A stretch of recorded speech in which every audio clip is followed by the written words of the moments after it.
రోజు మాజీ ముఖ్యమంత్రి 2 గంటల 43 నిమిషాలు పాపం మీడియా మిత్రులకి చిన్న స్టోరీ అని ఒక సినిమా చూపించాడు. ఇంటర్వెల్ లేని సినిమా. 2 గంటల 43 నిమిషాలు అయినా ఇంటర్వెల్ లేని ఒక చిన్న స్టోరీ సినిమా చూపించాడు అందరికీ. దాంట్లో ఒక పాయింట్ మేము తీసుకొని మాట్లాడుతున్నాం దాని మీద ఈరోజు. ఆశ్చర్య కలిగించే కేసు నిజంగా.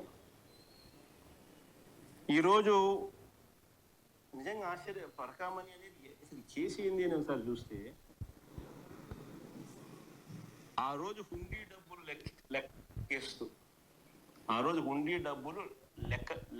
లెక్కిస్తూ చిన్న చోరీ.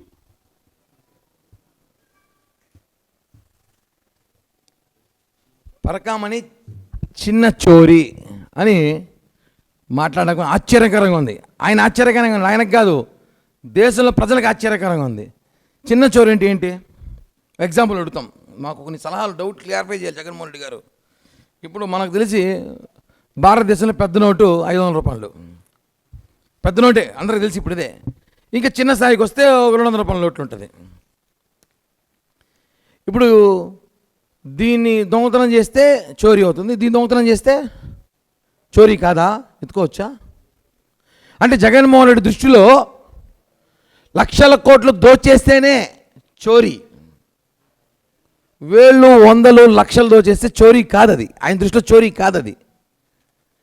ఏదో సామెత ఉంది కదా, ఏనుగులు తినేవాడు పీనుగులు లెక్క అన్నట్టు. లక్షల కోట్లు దోచేసిన జగన్మోహన్ రెడ్డికి పరకామణి చిన్న చోరీ అంట. ఆ చిన్న స్టోరీని ఒక సినిమా కథలాగా 2 గంటల 43 నిమిషాలు చెప్పాడు. ప్రజలు వింటారేమో అనేసి. నేను అడిగితే ఒక జగన్మోహన్ రెడ్డి ఒకటే, పరకామణి ఇష్యూలో మీరు అయ్యో పాపం రవికుమార్ అంటున్నారా? అయ్యో పాపం రవికుమార్ అంటున్నారా? లేదా రవికుమార్ మీ వైసీపీలో చేర్చుకోండి, పనికొస్తాడు. అలాంటి మీకు కూడా మంచి కార్యకర్తకు పనికొస్తాడు. ఎటో స్థానికంగా లోకల్ నాయకులు ఎవరో ఇక్కడ గెలిచే పరిస్థితి లేరు కదా, ఆయన చేర్చుకోండి వైసీపీలో. రవికుమార్ చిన్న చోరీ. అతను కొట్టేసింది కేవలం 9 నోట్లు మాత్రమే. ఆ 9 నోట్లు కూడా 72,000 రూపాయలు అని చెప్పాడు. నాకు అర్థం కాని విషయం అంటే, చాలామందికి అనుమానము, అమెరికన్ డాలర్ ఎప్పుడు 8,000 అయింది? ట్రంప్ కానీ తెలిస్తే పాప ఆర్థిక సలహాదారుగా పెట్టుకుంటాడు జగన్ని. ఈరోజు మా బలటోడు మనకు డబ్బులు ఇంత మేము పెంచుతున్నాడు అనేసి. అమెరికన్ డాలర్ ఎంత?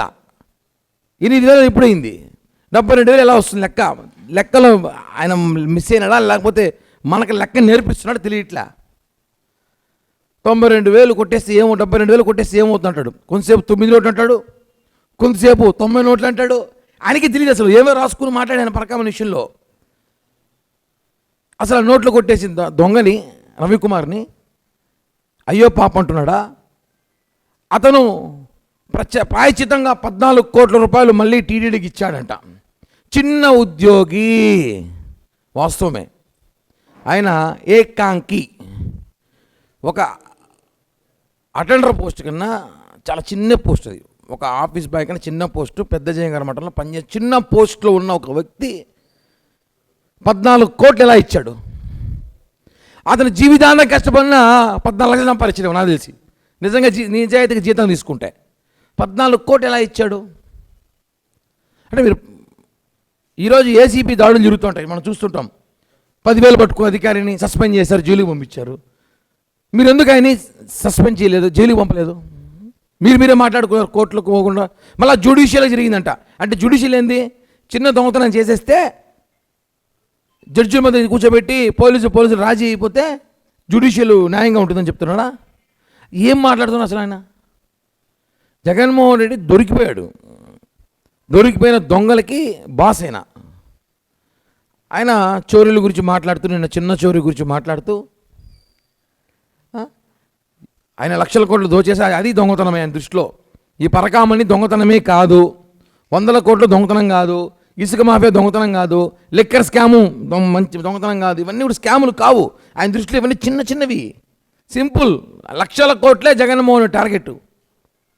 అందుకే చూపించు. ఉదాహరణకి 500 రూపాయల నోటు కొట్టేస్తే కేసు, మనం 200 రూపాయల నోటు కొట్టేస్తే కేసు లేదు, కొట్టేయచ్చు, ఎవరైనా కొట్టేయచ్చు.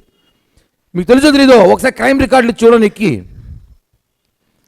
10,000కి 15,000కి సబ్ జైల్లో ఉన్నారు ఇంకా దొంగతనాలు చేసి. 10,000 15,000 కొట్టేసిన వాళ్ళు, దొంగతనం చేసిన వాళ్ళు కూడా సబ్ జైళ్ళల్లో 4 రోజులు 5 రోజులు శిక్ష అనుభవించిన వాళ్ళు ఉన్నారు. వాస్తవం ఇది.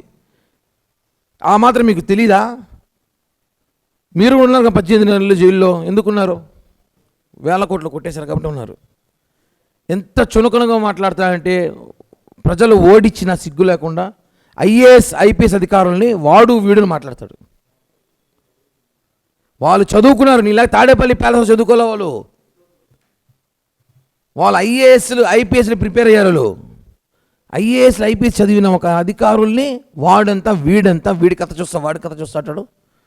మేము ఒకటే కోరుతున్నాం జనసేన పార్టీ తరపున ఐఏఎస్ ఐపీఎస్ అధికారుల్ని, దయచేసి మీరు ఈ విషయం సీరియస్గా తీసుకొని జగన్ మీద కేసు నమోదు చేయండి. జగన్ పైన కేసు నమోదు చేయాల్సిన అవసరం ఉంది. ఎందుకంటే వాడు వీడు మాట్లాడుతున్నాయి. నీ హయాంలో ఐఏఎస్లు అనుకున్నావా నీ కింద పనిచేయడానికి? ఈ కూటమి ప్రభుత్వం కుదరదు అవన్నీ మాట్లాడితే. హిందువుల మనోభావాలు దెబ్బతీశాడు జగన్. వాస్తవంగా చెప్తున్నాను. దొంగతనం మనం భక్తితో వేసే 100,000 కానీ ₹1 కానీ డబ్బులు వేస్తే దాన్ని దోచేసిన వ్యక్తికి సహకరిస్తూ చిన్న చోరీ అని సినిమా పేరు చెప్పాడు. ఒకటే చెప్తున్నాం, ఖచ్చితంగా పరకామణిలో విషయంలో మనం చూస్తున్నాం. జైలుకు పోయి రోజులు దగ్గర పడ్డాయి, చాలా తొందరగా దగ్గర పడ్డాయి. 14 కోట్లు ఇచ్చామని చెప్పి మాట్లాడుతున్నారు తప్ప అతను ఎంత కొట్టేశాడో మాట్లాడడం లేదు. ఎవరైతే రవికుమార్ అన్నాడో అతన్ని కావాలంటే మీ వైసీపీలో చేర్చుకోండి, మీకు అంత ప్రేమ ఉంటే ఒక ఎమ్మెల్యే సీటు కూడా ఇచ్చుకోండి, లేదా ఎమ్మెల్సీ చేసుకోండి. అంతేగాని అతను చిన్న చోరీ అని చెప్పి మాట్లాడితే మాత్రం ఊరుకునే ప్రసక్తే లేదు. ఐఏఎస్లు ఐపీఎస్లకి వెంటనే క్షమాపణ చెప్పాలి జగన్. వెంటనే అధికారులు కూడా జగన్ మీద చర్యలు తీసుకోండి.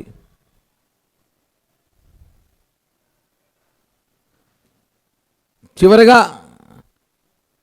నిన్నటి జరిగిన 2 గంటల 3 నిమిషాల సినిమా జగన్ చిన్న చోరీ సినిమాని, జగన్ అన్న చిన్న చోరీ సినిమాని ప్రజలందరూ కూడా నవ్వుకునే పరిస్థితికి వచ్చింది. ఈ విషయం పైన జనసేన పార్టీ తీవ్రంగా అతని మాటల్ని ఖండిస్తూ, హిందువుల మనోభావాల విషయంలో మరొకసారి జగన్ మాట్లాడేటప్పుడు ఆచితూచి మాట్లాడకపోతే మాత్రం బాగోదని చెప్తున్నాం. మా డబ్బులు కొట్టేసి దేవుని దగ్గర దాన్ని మళ్ళీ ఆయన కాంప్రమైజ్ చేసుకుంటున్నాడు. చిన్నదే కదా చిన్నదే కదా చిన్నదే కదా చిన్నదే కదా అని. ఏం చిన్నదో అర్థం కావట్లేదు. దీనికి మళ్ళీ వైసీపీ నేతలు మాట్లాడాల్సిన అవసరం అయితే ఉంది. ఖచ్చితంగా కాసేపట్లో మరి కాసేపట్లో మాజీ టీటీడీ చైర్మన్ కూడా ప్రెస్ మీట్ ఉంది. ఆయన కూడా ఏం మాట్లాడతారు చూస్తాం.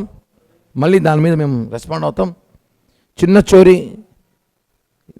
ఈ చిన్న కార్యకర్తలు అలాగే ఈ వైసీపీ నాయకులు ఏం మాట్లాడతారో ఈ చిన్న చోరీ మీద చూడాల్సిన అవసరం అయితే ఉంది.